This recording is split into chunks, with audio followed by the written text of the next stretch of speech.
ಡೈರೆಕ್ಟಾಗಿ ತಗೋತಾ ಇದ್ದೀವಲ್ವ, food through ಅಥವಾ ನೀರು, ಆಮೇಲೆ ಒಳ್ಳೆ ಗಾಳಿ, ಅದ್ರ ಮೂಲಕ ಒಂದು 5 ಅವರ್ ನಾವು ಊಟ ಮಾಡದೆ ಇದ್ರೆ ಸುಸ್ತಾಗುತ್ತೆ, ಎನರ್ಜಿ ಇಲ್ಲ ಅನಿಸುತ್ತೆ. ನಾವು ಹೇಳ್ತಿರ್ತೀವಿ ನೋಡ್ರಿ, ಊಟ ಮಾಡಿ ಹಬ್ಬ ಈಗ ಪ್ರಾಣ ಬಂದಂಗಾಯ್ತು, ಗೊತ್ತೇ ಇಲ್ಲ. ಪ್ರಾಣನ ಇಂಡೈರೆಕ್ಟಾಗಿ ಊಟದ ಮೂಲಕ. ಈ ಫ್ರೂಟ್ಸು ವೆಜಿಟೇಬಲ್ಸ್ ತಿಂದು ಪ್ರಾಣಶಕ್ತಿ ತಗೋತಿದ್ದೀವಿ. ಈ ಫ್ರೂಟ್ಸು ವೆಜಿಟೇಬಲ್ಸ್ಗೆ ಎಲ್ಲಿಂದ ಬಂತು ಪ್ರಾಣಶಕ್ತಿ ಅಲ್ವಾ? ಅದ್ರ ಮರ ಗಿಡ, ಆ ಗಿಡ ಮರಕ್ಕೆ ಎಲ್ಲಿಂದ ಬಂತು? ಏನು ಹೇಳ್ತೀರಾ ನೀವು ಅದಕ್ಕೆ? ಎಲ್ಲಿಂದ ಬಂತು ಅದಕ್ಕೆ? ಭೂಮಿ. ಹಾಂ, ಭೂಮಿಯಿಂದ ಅರ್ತ್ ಎನರ್ಜಿನ ತಗೊಂಡು ಫ್ರೂಟ್ ಆಗುತ್ತೆ. ಆಯಿತಾ? ಈ ಬಾಡಿ ಹೆಂಗೆ ಪಂಚಭೂತಗಳಿಂದ ಆಗಿದೆಯೋ, ಇಲ್ಲೂ ಅದೇ ಪಂಚಭೂತಗಳಿರಲ್ಲ, ಕೆಲವರಲ್ಲಿ ಇರುತ್ತೆ. ಭೂಮಿಯಿಂದನೇ ತಗೊಂಡು ಮಣ್ಣಿಂದ ಅದು ಫ್ರೂಟ್ ಆಯಿತು. ಅದಕ್ಕೆ ಎನರ್ಜಿ, ಅದಕ್ಕೆ ಪ್ರಾಣಶಕ್ತಿ ಕಾಸ್ಮಿಕ್ ಎನರ್ಜಿ ಅಂತೀವಿ. ಅಂದರೆ ಸೂರ್ಯನಿಂದ. ನಾವೆಲ್ಲ ಒಂದು ಆ್ಯಪಲ್ ಗಿಡನ ಹಾಕ್ಬಿಟ್ಟು ಮನೆ ಒಳಗಡೆ ಇಟ್ಟರೆ ಬರುತ್ತಾ? ಬಿಸಿಲು ಬೇಕೇ ಬೇಕು. ಬಿಸಿಲು ಅಂದರೆ ಪ್ರಾಣನಾಥ, ಸೂರ್ಯನ್ಗೆ ಹೇಳ್ತೀವಿ ಅಲ್ವಾ, ಪ್ರಾಣೇಶ. ಸೊ ಅದನ್ನು ಅವು ಡೈರೆಕ್ಟಾಗಿ ತಗೊಳ್ಳೋ ಎಬಿಲಿಟಿ ಅವಕ್ಕೆ ಇದೆ ಅಂದರೆ ನಮಗಿಲ್ವಾ? ಅಂದರೆ ಅವಕ್ಕೆ ನಾವು ಹೇಳ್ತೀವಿ ಫೋಟೋಸಿಂಥಸಿಸ್, ಅದರ ಥ್ರೂ ಅದು ತಗೊಳ್ಳುತ್ತೆ ಪ್ರಾಣಶಕ್ತಿನ. ಸೊ ಈಗ ನಮಗೂ ಇದೆ, ಬಟ್ ನಾವು ಅದು ಉಪಯೋಗಿಸ್ತಿಲ್ಲ. ಇಲ್ಲಿಂದ ಬರಬೇಕು. ಸೊ ಹಿಂಗೆ ಎಳ್ಕೊಳ್ಳೋದೆಲ್ಲ, ನಾನು ಕಸ ಆಚೆ ಬಿಸಾಕ್ತಿದ್ರೆ ಆಟೋಮೆಟಿಕ್ ಅದು ಬರುತ್ತೆ. ಇಲ್ಲಿ ಕಸ ಇದೆ, ಬರ್ತಾ ಇಲ್ಲ. ಸೊ ಜಸ್ಟ್ ಲೈಕ್ ಸಿಂಕಲ್ಲಿ ನೀರು ತುಂಬಿರುತ್ತೆ, ಕಸನ ತೆಗೆದ್ರೆ ನೀರನ್ನ ಹೋಗು ಅನ್ನೋ ಅವಶ್ಯಕತೆ ಇಲ್ಲ, ಬಿಕಾಸ್ ಆಫ್ ಗ್ರಾವಿಟಿ. ಆ ಗ್ರಾವಿಟಿಯಿಂದ ಎಳ್ಕೊಂಬಿಡುತ್ತೆ. ಇಲ್ಲೂ ಎಳ್ಕೊಳ್ಳೋಗಿತ್ತು, ಬಟ್ ಇವಾಗ ಯಾರು ಎಳ್ಕೊತಾ ಇದ್ದಾರೆ? ಬರೀ ತಲೆ ಮೇಲೆ ಬಂಡೆ ಇಟ್ಕೊಂಡಿದ್ದಾರೆ.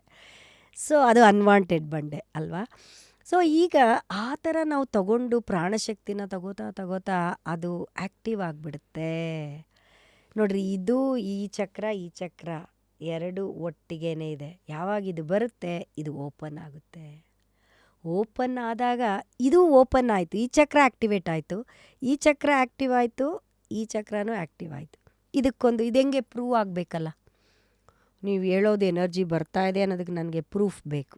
ಕೇಳ್ತಾರಲ್ವ ಯಾರಾದರೂ ಕಾನ್ಷಿಯಸ್ ಮೈಂಡ್ಗೆ ರೆಫರೆನ್ಸ್ ಇಲ್ಲದೆ ಯಾವುದೂ ಒಪ್ಪಲ್ಲ. ಹೌದು, ಪ್ರೂಫ್ ಬೇಕೇ ಬೇಕು. ಸೊ ನಾವೆಲ್ಲ ಈ ಕಾರ್ಟೂನ್ ಫಿಲಮಲ್ಲಿ ನೋಡಿರ್ತೀವಿ, ಈ ಟಾಮ್ ಆ್ಯಂಡ್ ಜೆರಿ, ಅವನ ತಲೆ ಮೇಲೆ ಸುತ್ತಿಗೆ ಹಾಕಿ ಹೊಡಿತಾನೆ, ಅವನ ತಲೆ ತಿರುಗಿಬಿಟ್ಟು ಸ್ಟಾರ್ಸ್ ಬರುತ್ತೆ ಅವನ ಕಣ್ಮುಂದೆ, ಬಿದ್ದೋಗ್ತಾನೆ. ಏನದು ಸ್ಟಾರ್ಸ್? ಬಿಳಿ ಬೆಳಕು. ಏನದು? ಯಾರೂ ಅದನ್ನು ಕ್ವಶನೇ ಮಾಡಿಲ್ಲ, ಹೌದಲ್ವಾ? ಸ್ಟಾರ್ ಬಂದಿರೋದು ನಿಜ, ಬರೋದು ನಿಜ, ಕಾರ್ಟೂನ್ಸಲ್ಲೆಲ್ಲ ತೋರಿಸೋದು ನಿಜ.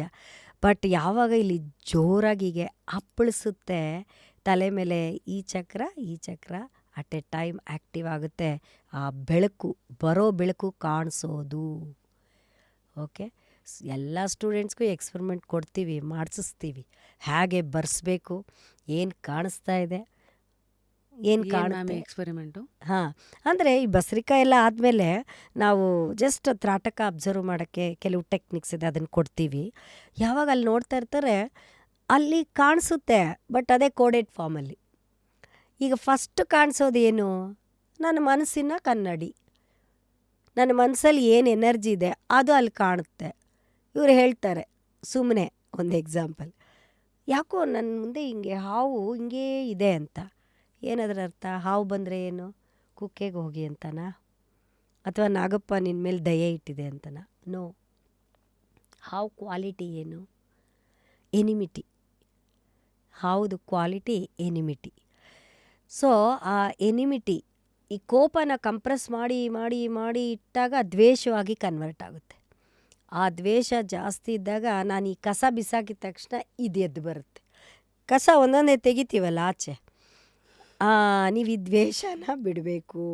ಅಂದರೆ ಅದನ್ನು ನಿಮ್ಮನ್ನು ಹಿಂಗೆ ದುರ್ಗುಟ್ಕೊಂಡು ನೋಡ್ತಿದೆ, ನೆಕ್ಸ್ಟ್ ಡೇ ಯಾರ ಹತ್ರನೋ ಜಗಳಕ್ಕೆ ಹೋಗ್ತೀನಿ. ಓಕೆ, ಅಂದರೆ ನಾವು ಹೇಳ್ತೀವಿ ಜಗಳಕ್ಕೋ ಅಥವಾ ದ್ವೇಷ ಮಾಡೋದೋ ಏನೋ ಒಂದು ಕ್ರಿಯೇಟ್ ಆಗುತ್ತೆ ಪರಿಸ್ಥಿತಿ. ನಾವೇನು ಮಾಡ್ತೀವಿ ಅವಾಗ? ಅವರೇ ನನ್ನನ್ನು ದ್ವೇಷ ಮಾಡ್ತಿರೋದು. ಅದು ಪೆಟ್ರೋಲ್ ಆದರೆ, ಅದು ಬೆಂಕಿ ಆದರೆ, ನೀನು ಪೆಟ್ರೋಲ್ ಇದ್ರೆ ತಾನೇ ದಗ್ಗನ್ನಕ್ಕೆ ಅಲ್ವಾ? ಇಡೀ ನಮ್ಮ ಹೊರ ಪ್ರಪಂಚ ಈ ಇದರ ರಿಫ್ಲೆಕ್ಷನ್ ಅಷ್ಟೆ, ಮಿರರ್ ರಿಫ್ಲೆಕ್ಷನ್ ಅಷ್ಟೆ. ನಾನು ಹೆಂಗಿರ್ತೀನಿ ನನ್ನ ರಿಫ್ಲೆಕ್ಷನ್ ಹಂಗೆ ಇರುತ್ತೆ ಪ್ರತಿ ಒಂದು. ಅದಕ್ಕೆ ನಾವಿಲ್ಲಿ ಹೇಳ್ತೀವಿ, ನೀನು ಸರಿ ಹೋಗು, ನಿನ್ನ ಪ್ರಪಂಚನೂ ಸರಿ ಹೋಗುತ್ತೆ. ಹೌದಲ್ವಾ? ನಿನ್ನೆಟಗಿದ್ರೆ ಎಲ್ಲಾನು ಸರಿ ಇರುತ್ತೆ. ಹಾಂ. ಇಲ್ಲಿ ನಾವು ನಮ್ಮನ್ನು ಖಂಡಿತ ನಾವು ತುಂಬ ಒಳ್ಳೆಯವರು, ನಾನು ಹಿಂಗೆ ನಾನು ಹಂಗೆ ಅಂತಲೇ ನಮ್ಗೆ ಅನಿಸುತ್ತಲ್ವಾ, ನಾನು ತುಂಬ ರೈಟ್ ಅಂತ. ಅವ್ರಿಗೆ ಅದಕ್ಕೆ ನೀನು ರೈಟ್ ಅಲ್ವಾ, ನೀನು ಕನ್ನಡಿ ನೋಡು, ನೀನು ಎಷ್ಟು ರೈಟ್ ಅಂತ ನಾವು ಹೇಳ್ತೀವಿ. ಹುಲಿ ನೋಡ್ಬೋದು, ಸಿಂಹ ನೋಡ್ಬೋದು, ಅದರದ್ದೇನು ನೋಡ್ತೀವಿ ಅದರದ್ದು ಕ್ವಾಲಿಟಿ ಒಳಗಡೆ ಇದೆ ಅಂತ.